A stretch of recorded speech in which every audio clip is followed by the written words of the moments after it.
Bismillahirrahmanirrahim. Assalamualaikum warahmatullahi wabarakatuh.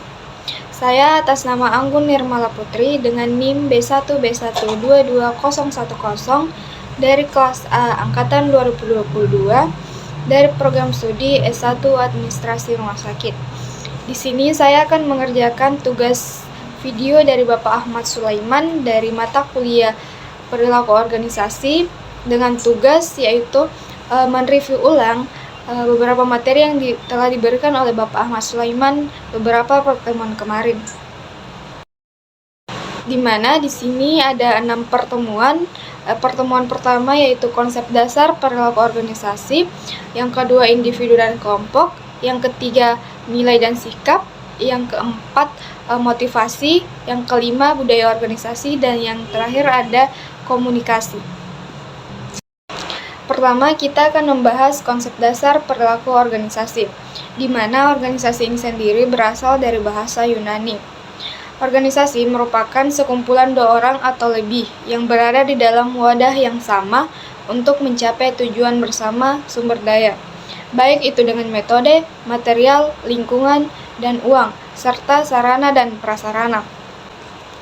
Kemudian, ciri-ciri umum dari organisasi tersebut adalah kerjanya yang terstruktur atau tersusun rapi. Kemudian, ada beberapa unsur-unsur dari organisasi, yaitu adanya orang, tujuan bersama, dan kerjasama. Dari pembelajaran kemarin ini, kita juga mempelajari 4 kepribadian, yaitu melankolis, sanguinis, koleris, dan flegmatis. Kemudian materi yang kedua yaitu individu dan kelompok. Ada 3 komponen dasar perilaku individu, di mana ada kata hati, ada ego, dan kekuatan moral. Kemudian ada beberapa konsep dasar individual, di mana kemampuan manusia berbeda-beda, kebutuhannya juga berbeda-beda, dan cara berpikirnya juga lebih ke masa depan, dan seseorang lebih memahami lingkungan. Kemudian ada beberapa teori kepribadian, di mana ada terbuka terhadap hal baru, ada juga yang berhati-hati, dan ada juga yang introvert. Kemudian ada beberapa orang yang mudah akur, dan ada juga yang meoritisme. Ada juga teori pembentukan kelompok, di mana di sini ada 3 teori, yaitu teori kedekatan, teori keseimbangan, dan teori praktik. Kemudian materi yang ketiga yaitu nilai dan sikap. Kontribusi dari individu bagi organisasi yaitu adanya usaha, kemampuan, keahlian, loyalitas, waktu, dan kompetensi.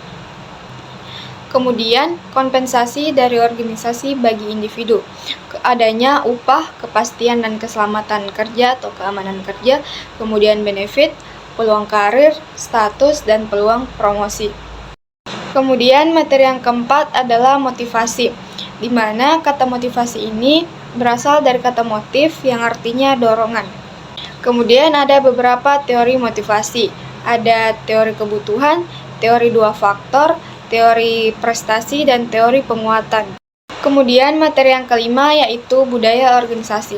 Budaya adalah hal yang tidak bisa ditolak bahwa dalam sebuah organisasi muncul adanya ikatan antar individu. Contohnya seperti cara berperilaku, cara berpakaian, komunikasi seseorang atau cara berbicara seseorang, kemudian adanya upacara atau lain sebagainya. Kemudian materi yang terakhir adalah komunikasi, di mana komunikasi ini sendiri berasal dari bahasa Latin communication yang artinya berbagi atau menjadi milik bersama. Komunikasi ini sendiri diartikan sebagai berbagi atau menjadi milik bersama karena contohnya ketika kita berbicara dengan seseorang, itu artinya kita sudah berbagi cerita kita dan cerita itu sudah menjadi milik bersama. Sekian penjelasan dari saya, kurang dan lebihnya mohon dimaafkan. Assalamualaikum warahmatullahi wabarakatuh.